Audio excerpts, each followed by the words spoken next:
Olá, saudar os nossos internautas. Estamos no mais um podcast.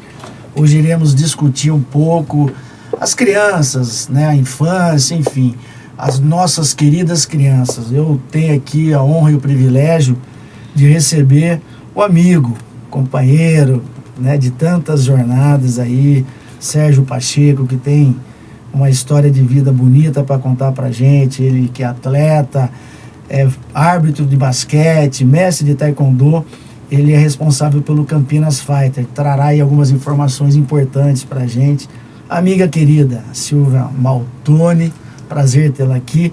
Uma psicopedagoga, talvez não, com certeza, né? Trará algumas informações importantes, contextualizando, né, o porquê, né, do dia 12 ser o dia da criança, né, o dia mundial da criança, enfim, algo muito bacana, impactante na vida da gente. Nós que já fomos crianças, né, a gente não faz muito tempo.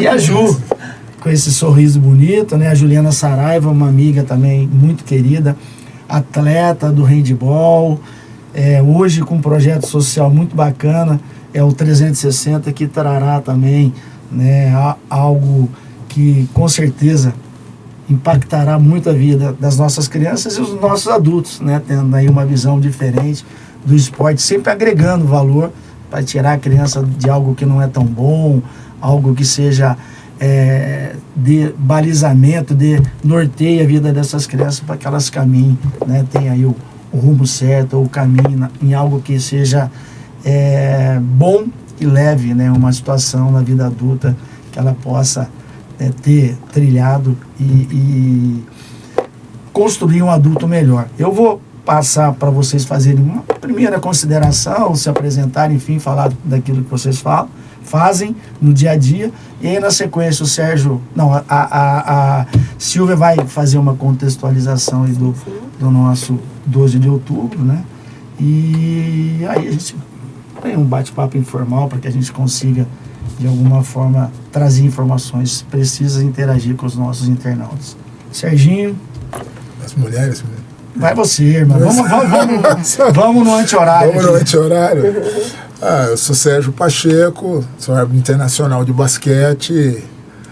Fui em vários mundiais, já viajei o mundo apitando basquete. Acho que tu me conhece como árbitro de basquete.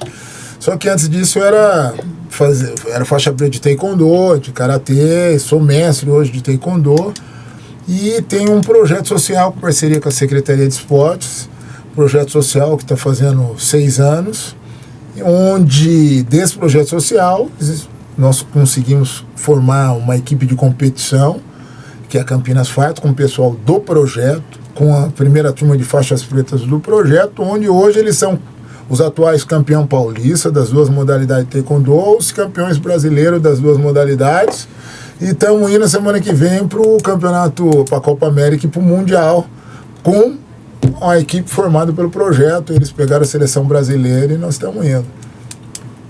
Isso aí. Valeu, Serginho, obrigado. Silvia? Eu sou Silvia Maltoni, psicopedagoga, professora, com muito orgulho, amo o que eu faço, né? E tenho aí uma vida de 26 anos dedicada a crianças, jovens e adolescentes. Então é um prazer estar aqui hoje conversando sobre esse tema. Silvia que já foi diretora de escola, né? Sim, Silvia, sabe, já tem não é fácil lidar com essas crianças. Eles são muito espertos, sim, né? Sim. Enfim. É gratificante, muito mas é bem gostoso, difícil. A Juliana. Bom, meu nome é Juliana Saraiva. Eu fui atleta durante 15 anos de handball. E vi uma oportunidade de carreira. Eu sou fisioterapeuta e educadora física. E vi uma oportunidade no esporte, um esporte até então novo, só com 30 anos, no handball de praia, handball de areia. E sempre foi um sonho meu trabalhar com crianças, sou apaixonada por crianças. E a gente já tinha uma equipe de alto rendimento, adulto feminino, mas nosso grande sonho enquanto projeto era ter a parte social. Aí hoje a gente tem um projeto social nas praças públicas de Campinas, com parceria com a Secretaria e com a Renata. E a gente tem hoje 280 crianças e a gente trabalha com handball de praia. Eu falo muito que o handball de praia, quando eu vou vender o projeto, eu falo que não precisa de implementos. É descalço, areia muito atrativa para a criança. Então, hoje eu tenho um projeto em 4 praças públicas de Campinas e trabalho com handebol de praia. Legal. Silvia, eu vou já devolver a palavra a você, só para que a gente tenha aí uma ideia de onde surgiu, como surgiu, né, esse 12 de outubro, né? A gente tem ali a Declaração dos Direitos da Criança, né, numa Assembleia da ONU em 1930. Então eu gostaria que você passasse algumas informações para a gente, para que o nosso internauta, as pessoas que estão nos acompanhando pelas redes sociais, saiba de onde surgiu. Né? Porque a gente sabe que dia 12 de outubro é dia da criança, mas também da nossa padroeira, a Nossa Senhora Aparecida.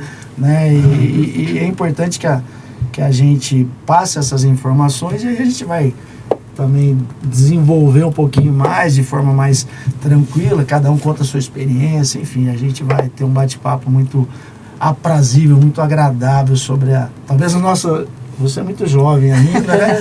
Eu e o Serginho, sobre a nossa infância, a nossa adolescência, enfim, mas vamos lá.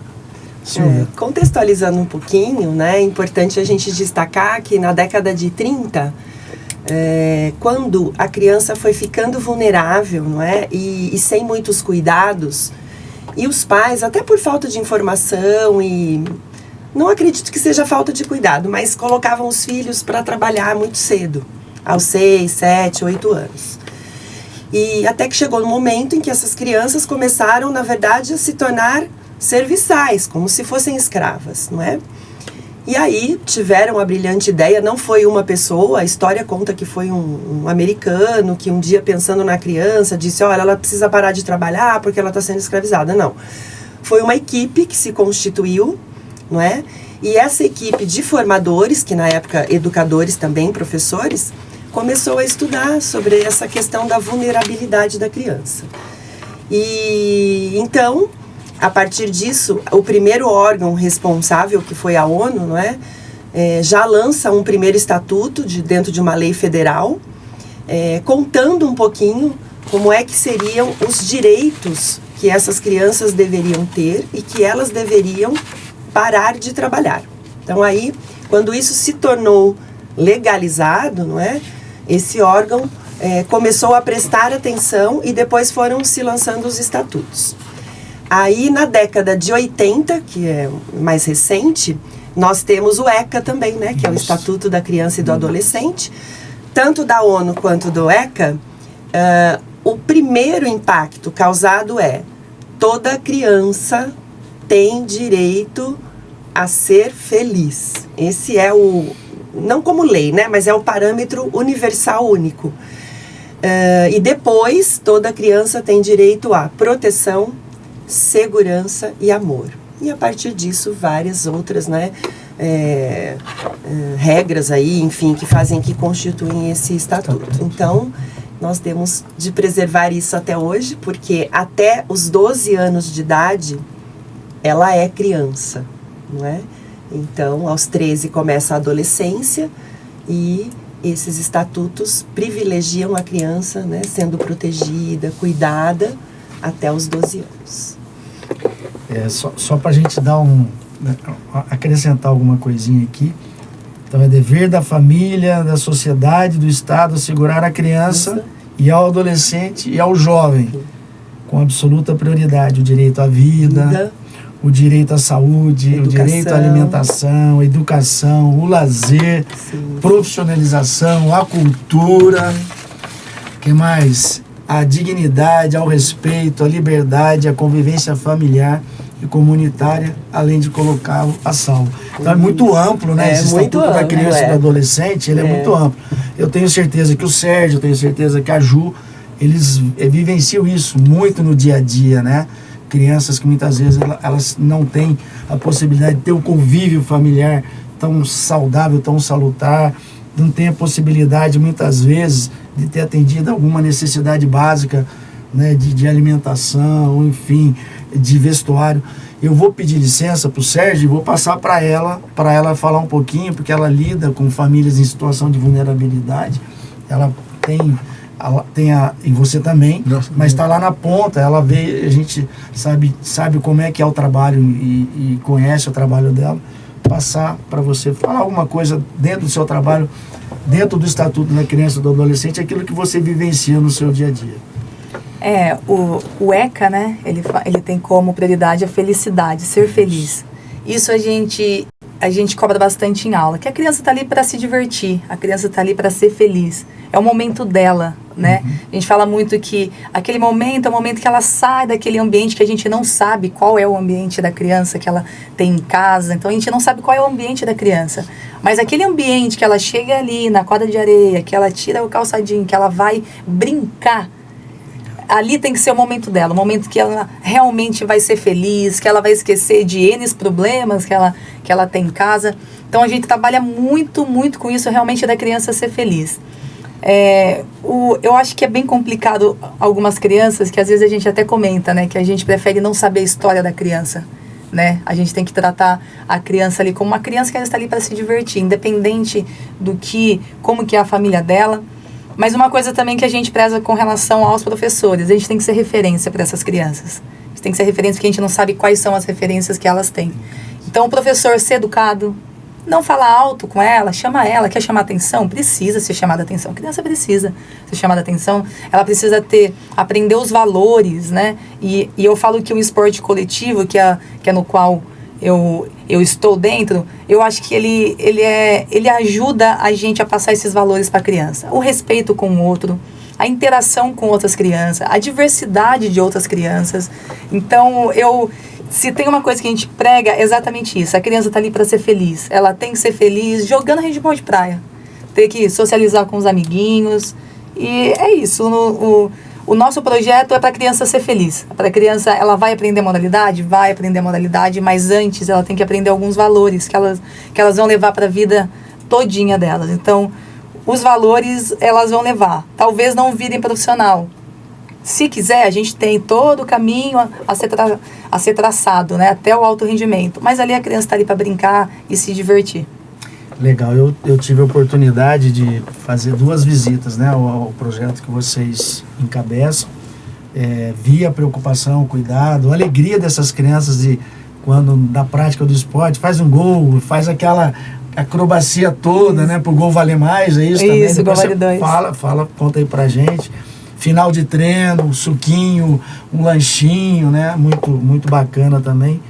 Salvo o melhor juízo, se eu não estou enganado, vocês levaram um grupo de crianças para a praia, não levaram? A gente foi convidada pelo COB a ir para São Paulo apresentar a modalidade. Porque em 2024 em Paris, a nossa modalidade vai ser exibição nas Olimpíadas. E se tudo caminhar bem, vai caminhar, em 2028 a gente vira um esporte olímpico. E a gente levou 27 crianças pro Expo COB, que foi um evento em São Paulo. E assim, os professores que estavam ali, todo mundo da Confederação Brasileira, ficaram encantados. Que educação, como respeitam. Então, a gente fica muito, assim, feliz de que realmente, acho que o nosso trabalho vem dando resultado. Porque eles foram para um lugar maravilhoso, que eles podiam correr, e tinha outras modalidades, e eles se comportaram, respeitaram.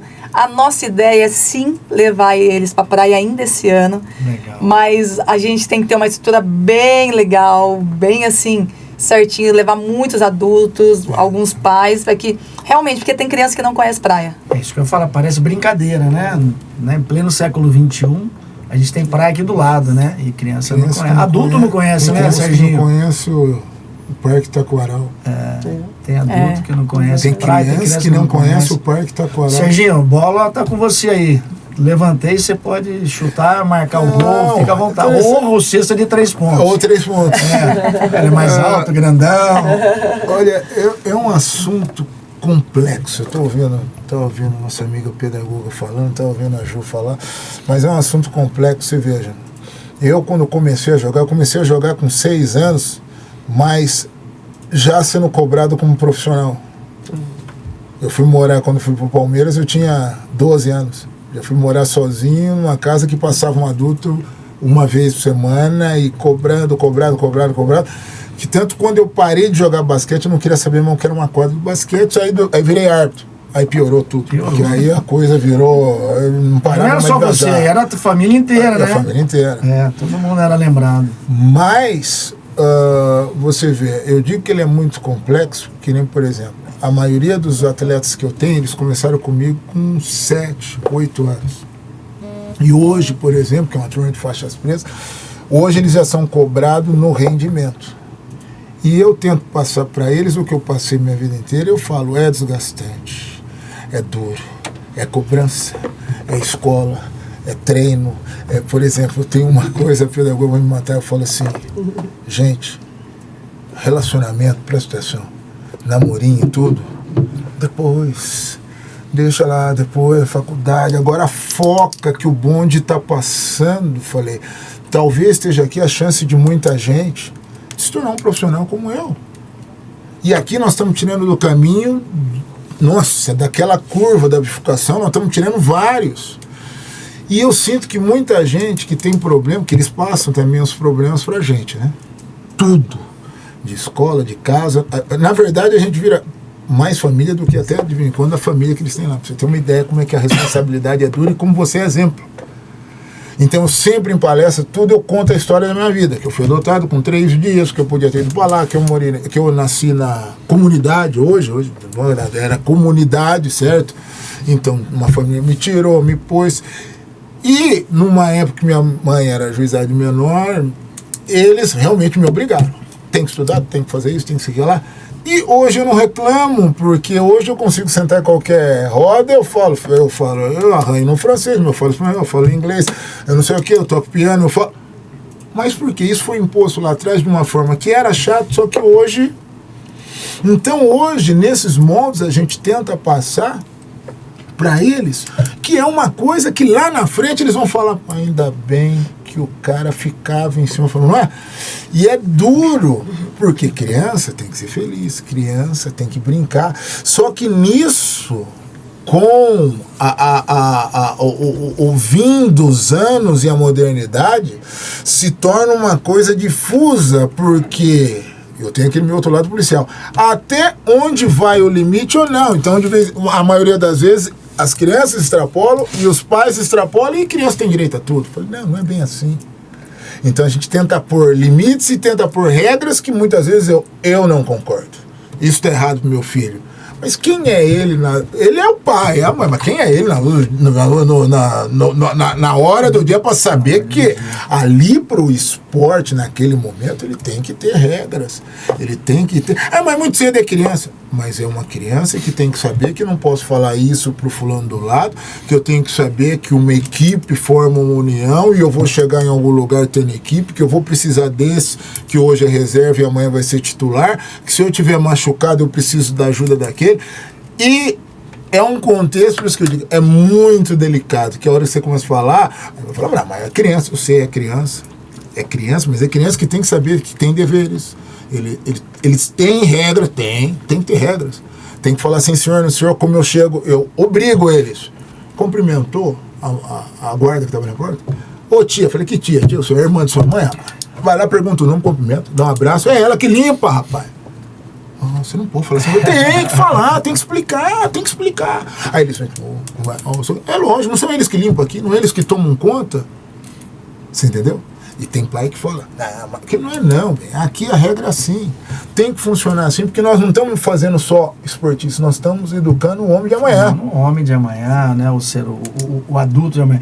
Quando for, você me corta, que você sabe que eu começo a falar, eu sou pior que você, não para de falar. Quando eu estava falando aí que passou um filme na minha cabeça, lembrando da Nádia, do Abdala, ele contando a história. Eu trabalhei com a Nádia, né, que é a mãe dele. Minha irmã, perdão. A Nádia é irmã dele.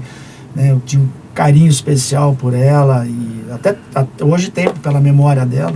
Nós somos professores na faculdade e a gente via, né, o quanto eles se dedicavam. Mas ela tinha um quê de mãe com você também, né? Porque você era mais novo. Não, e ela não teve filhos? Isso. Então seria Nádia... minha mãe e meus filhos viraram netas. Entendeu? A Nádia tinha um carinho por ele, enfim. E ele teve a sorte, né, de ter sido adotado por uma família que deu toda a base. Não foi sorte, foi privilégio. Existem coisas na vida que eu falo. Eu tive o privilegiado de ter sido adotado privilegiado de ter tido câncer e quase morrido, porque me ensinou muitas coisas Passou de por isso também, é valores verdade. na vida. Isso Então eu mesmo. falo, eu sou um cara privilegiado, e privilegiado por ter tido 3 mães que eu tinha de sangue, Nair Moscou, minha mãe, e a Nádia, a irmã. É legal. 4. É uma história bacana. Foi uma criança amada, né? Muito legal. O Silvio, vamos falar um pouquinho, vamos contar um pouquinho. Você, da sua experiência de criança, das brincadeiras que você tinha de criança, brincar de amarelinha, devia brincar de soldado ladrão, devia brincar. O que mais que vocês gostavam de queimada? Você né? joga isso para suas crianças? Você trouxe essa bagagem e procurou passar? Porque as crianças de hoje em dia, eu não sei, né? Eu vejo eu não consigo enxergar. Eu tenho lá um netinho de 9 anos, o Bernardo, e uma netinha de 1 ano e 3 meses, que é a Isabela. E tá chegando a Luísa aí. Eu procuro brincar com eles, né? Com as brincadeiras que a gente tinha. Jogar bola, peão, pipa. Eu tenho uma história que eu vendia Maranhão, papagaio na feira ali da Vila Nova. Eu fazia, já era empreendedor desde pequenininho. O sangue libanês já ficava aflorado, né? Tava na flor da pele. E eu me virava com isso. Hoje, se eu falar que alguma criança vai fazer papagaio, vai fazer Maranhão e vai vender na feira, falo, pô, mas quem que tá deixando? Quem que tá fazendo? É sua mãe que tá vendo? Mas não era normal, era natural. Eu saía... Trabalho escravo. Eu saía pra rua. Eu saía pra rua, a gente e tinha os trabalhadores, né, da CPFL, ele cortava fio, caía fio no chão. E a gente pegava fio, vendia cobre nos ferro velhos, mas de forma, isso era uma coisa que era legal, né? Diferentemente do que acontece hoje, roubo de fio, enfim. Mas eu tinha desde pequenininho a noção de que eu tinha que fazer alguma coisa sem deixar de brincar, né? E também ia lá nas oficinas, pegava rolamento, fazia carrinho de rolemã. Então eu vivia ralado, né? Vivia com tampa do dedão, né? Depois a gente vai contar um pouquinho do futebol que a gente fazia, mas você traz essa bagagem de jovenzinha, de criança, para o seu trabalho profissional? Paulo, na verdade, a gente precisa fazer aí 2 pontos importantes, né? É lógico que a gente, né, tava ouvindo aqui os 2 atletas, né, professores também comentar aí sobre a performance, como é que você cobra, como é que você não cobra, se tem regra, se não tem, enfim. Mas acho que são 2 pontos, né? Primeiro a gente tem que pensar que quando a gente lida com uma criança, né, ela precisa brincar. Independente das regras que você vai passar, daquilo que ela vai atingir ou não, ela precisa brincar. Mas isso hoje depende muito da família. Então, por exemplo, você disse que tem a netinha de 1 ano. Ela nasceu na era digital. Como é que uma professora daqui a 10 anos vai dizer para sua neta que ela precisa pular a amarelinha? Né? É uma contradição muito grande. Então isso pode ser passado. Na escola a gente tem os projetos, né, de pátio, de quadra, de atletismo, de brincadeiras, por exemplo, corrida de saco, coisa que era da nossa época, enfim. Tudo isso é importante, mas tem que ter um equilíbrio também. Por quê? Uma criança hoje da era digital, ela também não pode ficar fora desse contexto, não é? Quando você está lá numa quadra, que você vai jogar, tal, terminou o jogo, então a gente precisa se reunir amanhã, abre um grupo, todo mundo no WhatsApp. Vai ser fácil, vai ser rápida a comunicação, eles vão se integrando, interagindo, se socializando. Então, eu acho que tudo é um equilíbrio, né? Lógico que a gente não pode deixar de lado. E isso eu sou, assim, como pedagoga, bastante enfática, né? Sempre lembrar que a criança precisa brincar. A criança precisa de um celular? Ela não precisa de um celular. Mas você deixa a sua criança sem o celular? Não. Por quê? Porque ela precisa estar integrada num grupo, não é? Porque senão também, você vai criar um filho fora daquele contexto. Nós não tivemos celular há 20 anos atrás. Hoje nós nos comunicávamos. Precisava chegar em casa, no telefone fixo, esperar uma ligação. Hoje não. Hoje está no ônibus, no carro, você fala com a esposa, você fala com o seu filho. Desesperado se o filho não liga, né? Isso. Agora, né? O que eu gostaria de falar, assim, como educadora, Paulo, é que a gente não pode deixar de lado ou nos esquecermos de que a criança precisa da referência maior, que é o professor, o pai, a mãe. Quem lida com essas regras e com o direcionamento de como vai ser a infância dela, se ela vai correr, se ela vai jogar amarelinha, ser uma atleta, tudo isso ela tem que ter referência na família com equilíbrio. Você sabe, Sérgio, o que você cobra de uma criança de 12 anos. O que você cobra de uma criança, Ju, de 7 anos, não é? Até onde vai? Mas ela não deixa de ser criança. Apesar das regras, apesar dos limites, dos valores que a gente impõe, né? Então a criança precisa ter esse equilíbrio, né? E nós, pais, educadores responsáveis, a gente tem que sentar com essa criança, né? Você tem que se tornar criança. Quantas vezes a gente agacha para olhar nos olhos e ela precisa disso. E uma outra tarefa importante, a gente precisa dizer não. Sim. E não ter medo. A criança não pode ser nossa refém. Ela é uma aluna, ela é uma filha, ela é um filho, é um sobrinho, seja quem for. Não é? Ela precisa do não. Esse não vem junto do projeto de fazê-la feliz, sorridente, cheia de valores, de cumprimentar o porteiro, de se socializar. Então, esse equilíbrio vem muito da família e da casa, né? E eu também lanço uma pergunta, né? As pessoas que possivelmente vão nos ver aí. Quanto tempo a gente se dedica aos filhos, né? Quando é que você senta no tapete da sala para jogar um jogo? Né? É uma coisa para a gente pensar. Porque também eu quero um filho. Reflexão aqui, uma reflexão, né? Eu estou ensinando a minha a jogar truco. Eu estou ensinando. Quantos anos ela tem? 15, tá aprendendo agora. O meu netinho de 9 anos, eu sou parceiro de truco. Nós gravamos, ele fala, vovô é o meu parceiro de truco. Vovô, eu te amo, você é meu parceiro de truco. Ele chega em casa, quando a gente faz ali, reúne a família, algum almoço, enfim, ou final de tarde, tem alguma coisa mais à noite, e fala, e aí, tem um truquinho hoje? Ele já tá com o baralho no bolso. Paulo, isso vai se eternizar, porque além do jogo, que independe de que jogo aí, tá junto com a sua presença. Então, se você fica ali meia hora com ele, isso tem um valor infindável, né? Vai ficar para sempre. Olha, um eu te amo nesse momento é uma presença física, né? E estar ali no momento. Não é deixar o filho no celular para você fazer os seus afazeres, né? Para você se dedicar, não. Meu filho precisa estar comigo. Eu preciso ter um tempo com ele, né? Então, tudo isso é muito importante. Posso fazer uma pergunta? Fica à vontade, Sérgio. Do que você estava falando, você falou que hoje, por exemplo, eu tenho 20 alunos que vão lá, os 20 têm celular. Não sou eu que tenho que proibir nada, eles são os pais, lógico. Mas, por exemplo, que nem eu falo, mas na hora que está aqui, você larga o celular. A regra é sua. A regra é sua. Depois você chama seu pai e sua mãe. Aqui, eu vou mandar não, agora não. Você entendeu? Isso. Então, limites. Sim. Onde você vai? Vou no banheiro, você pediu? Aqui, lá a gente tem um lugar público. Você sabe lá quem tá no banheiro ou não? Você, mais velho, vai junto com ele no banheiro e tal. Mas o cara é chato. Sou chato. Sou chato.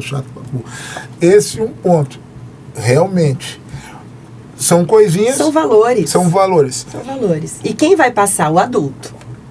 E nós somos responsáveis por isso. E essa ausência, que nem eu fui ausente numa certa idade da infância das minhas filhas, que até o dia que nós estava lá no negócio lá que a Câmara entregou, eu pedi desculpa para minhas filhas, para minha família, porque eu era ausente, porque eu viajava o mundo para ganhar dinheiro profissionalmente. Fazia parte, eu falei, era aquele contexto, naquele momento. Mas eu tenho que reconhecer isso, que eu fui ausente numa parte importante. Mas, Serginho, dá tempo de recuperar o tempo. E eu tenho que recuperar hoje. Recuperando, mas você tem que ter essa leitura.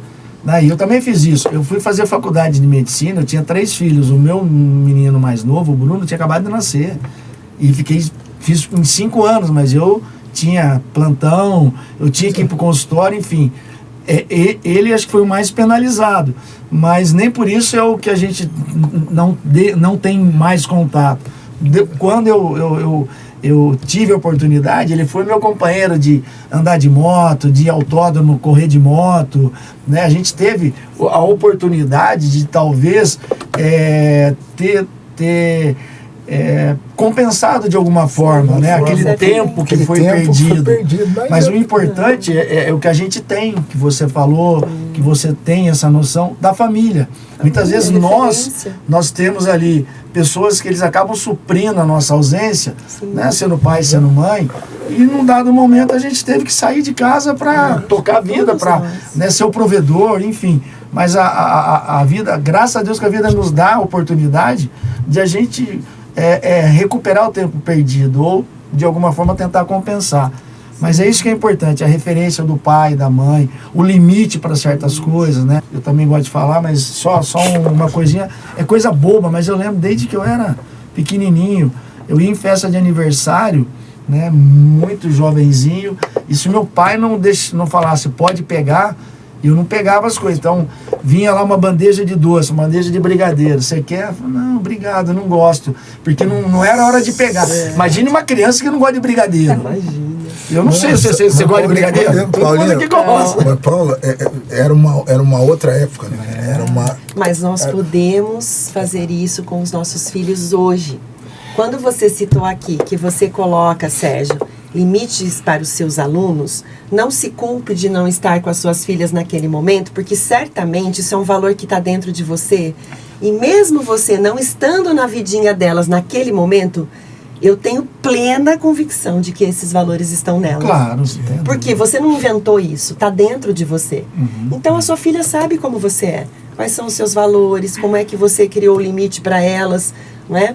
Então, às vezes, um pouco tempo que a gente tem com os nossos filhos, ele é muito rico, né? Porque naquele momento você é referência e os valores também, eles são intrínsecos. Você não precisa ficar falando toda hora, né? Eu fui educada com o olhar, né? Meu pai era muito bravo. Sim. Lógico, eu não consigo educar meu filho com o olhar, mas eu falo pro meu filho que meu pai me falava. Mas também eu acho que naquela época tinha os excessos. Né? Excessos? O pai falou assim, ó, fica aí de castigo, porque a hora que eu chegar você vai ver o que vai acontecer. Não é? E ficava de castigo sentado, não levantava mais. E não precisava disso também. Claro que não. Né? Claro Tirou que não. muita parte saudável nossa. Isso. Não é? Então, eu acho que essa geração, ou as gerações que depois vieram, né, na sequência, elas tiveram muito mais oportunidade de dialogar. Não, eu não gosto, eu não quero. Eles têm o ponto de vista. Opiniões próprias. Isso é legal. O que é lindo. Isso. Né? No João Lourenço Rodrigues, escola igual o professor João Lourenço Rodrigues lá, que o seu Djalma era o diretor, eu já cheguei a pedir para ele,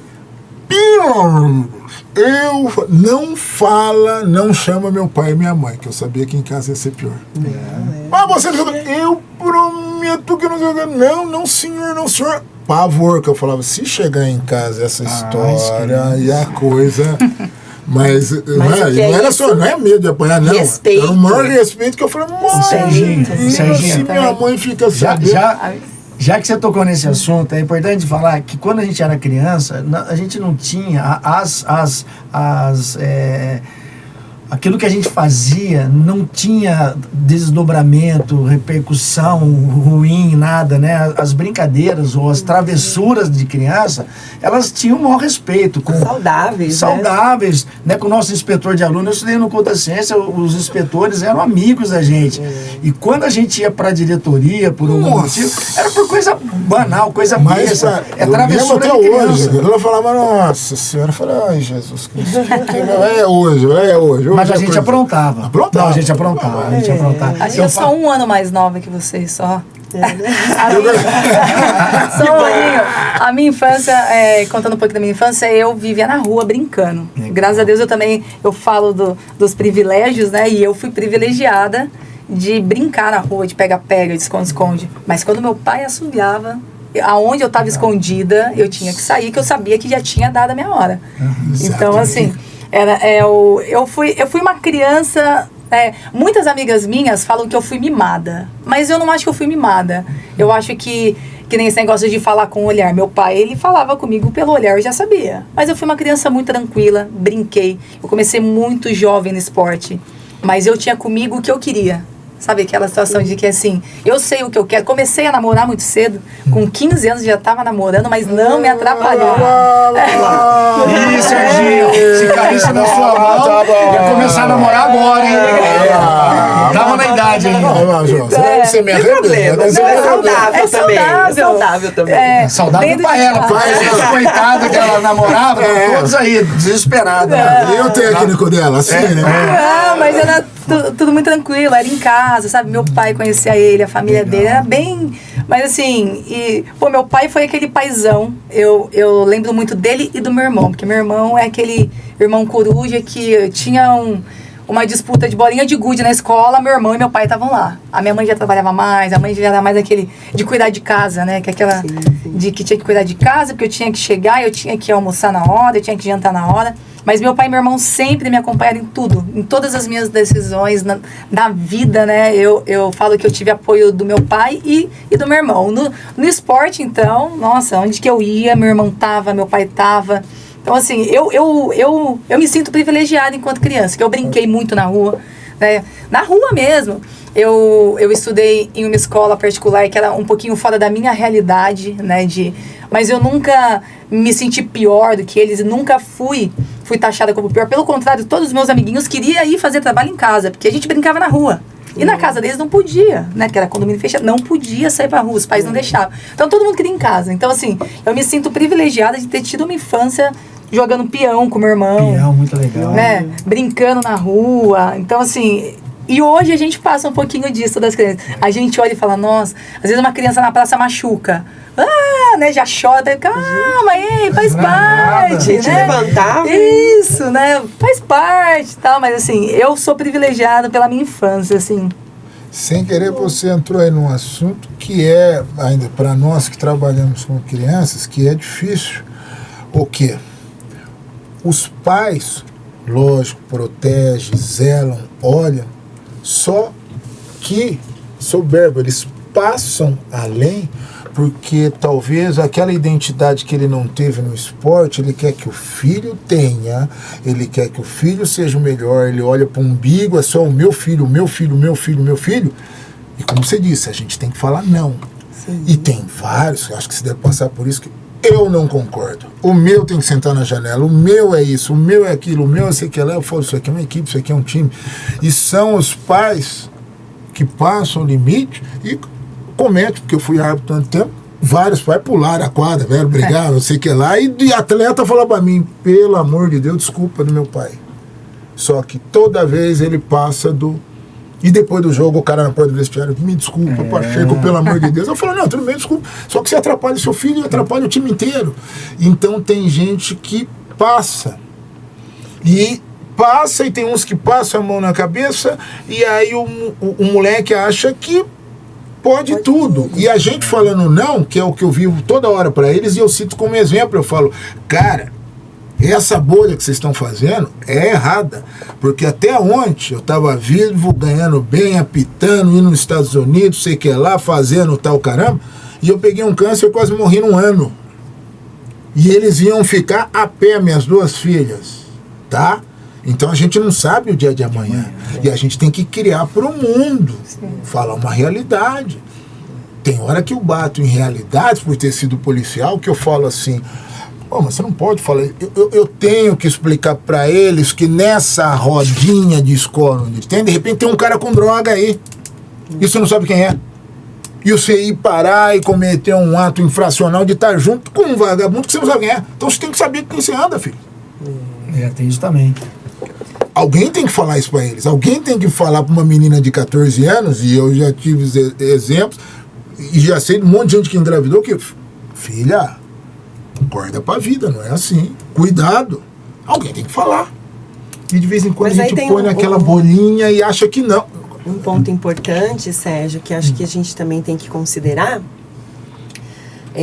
também são pais, né, que erram, né? Sim. Eles não poderiam fazer isso, né, de abordar aquele momento em que você é o coordenador do esporte e ele dar regras. Mas é uma coisa que a gente vive isso constantemente. Eu falo que a professora de educador... Como diretora de escola... eu acho que o professor, a escola em si, ela é muito aberta, né? Mesmo numa quadra, por exemplo, o pai chega lá e quer dar uma regra para você. Não, por que você falou isso pro meu filho e tal? Porque todo mundo, pelo menos é a sensação que eu tenho, parece que tem a ideia de que ele pode te ensinar também. né? E às vezes eu fico pensando, será que esse pai, quando chega no consultório médico, consegue falar para o médico, olha, eu não vou tomar o seu remédio, porque eu acho que você não é um bom médico. Ele não peita o médico. Mas esses pais que têm essa visão que você citou agora, são os pais que se metem em tudo, né? Tô usando até essa expressão chata, mas é verdade. Então ele acha que ele conhece a regra melhor que você, que o filho dele é melhor que o amigo, que ele pode intervir no seu trabalho, que ele pode dizer para a diretora qual é a regra que ela tem que ter, porque ele acha que o filho não precisa ser punido. Então isso não é legal, né? E certamente, né, esses filhos não terão tanto sucesso. Porque quando o pai intervém dessa forma, né, ele poda aquilo que desenvolver fora do laço familiar. Naquele momento, você é o técnico, você é a instrutora, né? Não é o pai. Nós estamos ali na arquibancada como pais, eu tenho que respeitar o seu papel, né? Como um técnico. Já que eu estou confiando e dei na tua mão. Né? Então, provavelmente, né, esses filhos terão problemas. Não serão atletas de alta performance. Com certeza eles terão muita dificuldade na vida. Na porque vida. Todo esse suporte, entre aspas, que o pai dá, que muitas vezes você escuta, você sabe, filho, de quem eu sou, você sabe quem eu sou. Isso. Quando ele estiver na vida adulta, ele vai ter um problema grave, porque o primeiro não que ele tiver, a primeira dificuldade, ele não sabe como ele vai lidar com essa dificuldade.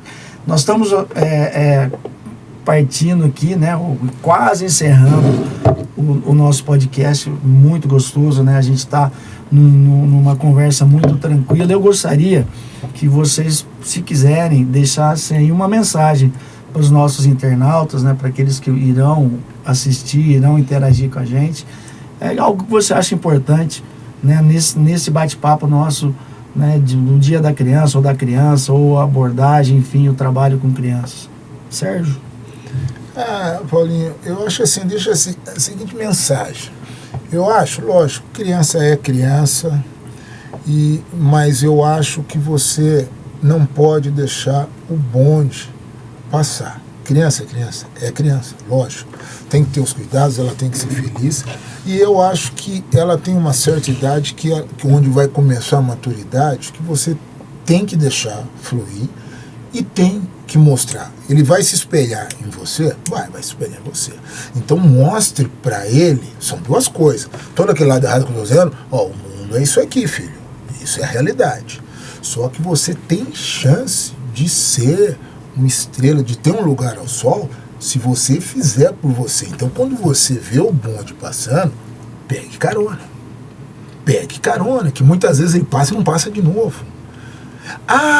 Mas é difícil? É difícil, mas não é mais difícil do que um cara que saiu da periferia e conhece todos os continentes graças ao esporte, que apitou no Madison Square Garden, que é o primeiro cara que foi apitar lá na NBA, que apitou 6 campeonatos mundiais, 2 final do mundo, 2 semifinais. Um cara que saiu da periferia e um cara que foi adotado por uma família que deu condição e estudou. Então, se deu certo para mim, por que não pode dar para você? É só você tentar e acreditar. E subir no bonde. Isso aí, Serginho. Assim, muito bacana, e fica a mensagem, né? Depende só de você. Aproveite a oportunidade ou as oportunidades que a vida te dá. Obrigado, irmão. Valeu. Silvia? Lembrando, né? Eu amo criança, amo lidar com jovens, adolescentes, sobretudo as crianças, né? Então, eu tenho uma frase de um filósofo que ele diz assim, né? Como é que a gente ensina a criança a ser boa? Quando nós, educadores, pais, família, somos bons. E como é que a gente ensina uma criança a amar? Não é? Amando-a. Muito bem. Ju? Bom, eu deixo uma frase aqui de não é filósofo, mas também foi um professor meu da 8ª série, que, como o Serginho falou, de oportunidades. Eu levo essa frase para minha vida. Eu tinha 14 anos na época e ele falou para mim, olhando para mim, pegou e falou assim: nunca deixe nenhuma oportunidade passar da sua vida. Nunca deixe. Abrace e faça valer a pena. Lá na frente, você vai saber se valeu a pena ou não. Mas no caminho você vai aprender. Você sempre aprende. E é o que eu falo com relação às crianças. As crianças, nós somos exemplos, a gente trabalha muito pelo exemplo. Eu aprendo muito com as crianças. Às vezes a gente acha que a gente está ensinando uma criança. Eu aprendo diariamente com cada criança, com cada olharzinho que eu olho ali, eu falo, meu, o quanto eu aprendi saindo de uma aula. Então, assim, ser criança, eu amo criança também, sou apaixonada por criança, e eu gosto de trabalhar com criança exatamente por conta disso. A criança me transforma também, ela me faz ser uma pessoa melhor. E nesse projeto social que a gente trabalha, realmente elas fazem com que a gente seja melhor, para oportunizar uma melhora para elas. Então, o que eu falo? O esporte, eu falo para os pais, o esporte ensina muito, muito. Assim, seja lá qual for o esporte, muitas crianças chegam para a gente e falam, mas eu já faço tal esporte, eu já faço outro. Continue, não abandone o esporte, vocês são crianças, vocês têm que aproveitar tudo. Então, a minha fala é o seguinte, seja criança, aproveite as oportunidades que a vida lhe der, né? Seja lá qual for a sua idade, qual for o seu objetivo de vida. E aos pais que realmente sejam referência para seus filhos, para seus sobrinhos, que realmente, como a Silvia falou, se você quer que seu filho seja bom com ele. Se você quer que o seu filho seja referência para alguém, seja referência para ele. Então, esse é o meu recado final aí para os pais e para as crianças. Legal, deixar também aqui uma mensagem para os internautas. Eu estava pensando o que eu iria dizer, né? Mas primeiro é que a gente pensa que não, mas as crianças, os jovens, eles estão olhando com um olhar crítico para a gente. A gente é referência, né? Às vezes a gente vê nas pessoas que estão ao nosso entorno que eles têm as mesmas ações, a mesma forma de agir, interagir e tratar as pessoas, né, como a gente trata. Eu vejo isso lá em casa. E segundo, fiquem muito atentos quando a criança falar eu te amo, é porque ela te ama de verdade. E quando ela falar que você tá chato, pode ter certeza que você tá chato. Então deixar aqui o meu agradecimento ao amigo, ao irmão, o Sérgio Pacheco, a querida amiga Silvia, obrigado, né, por trazer aí informações importantes pra gente. A Juliana, né, com o trabalho e também hoje a parceria que a gente está criando com o Serginho também, tivemos a oportunidade de ajudá-lo num evento através da Câmara Municipal, a Ju também com as suas demandas lá do 360, então conte com a gente e espero que vocês tenham gostado desse nosso podcast alusivo à criança, ao Dia das Crianças. Muito obrigado, um forte abraço a todos.